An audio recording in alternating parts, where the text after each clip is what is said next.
So this is how to set up the envelope feeder for DL envelopes. So first thing we want to do is put so it doesn't feed more than one envelope at a time.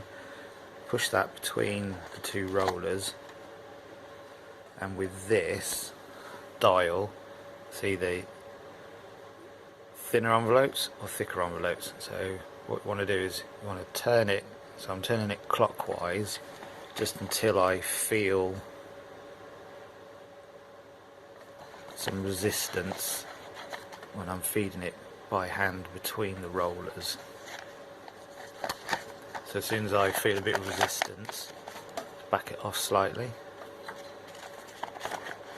and that will stop it feeding more than one envelope at a time. The hopper itself, put an envelope in and adjust the thumb wheel. So what you don't want is you don't want big gaps either side like that, because then your envelopes will start to go through at an angle. So what you want to do is wind the guides in with the thumb wheel till it's just touching. Again, if it's too tight, it will struggle to feed the envelopes, so you just want it so it's just touching the sides of the envelopes. The back gauge here,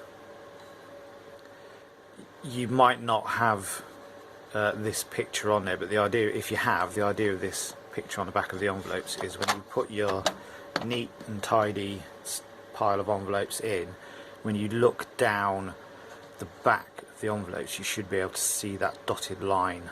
So if it's too far in, you won't be able to see it. If it's too far out, the envelope's going to sit too flat and it's going to struggle to feed.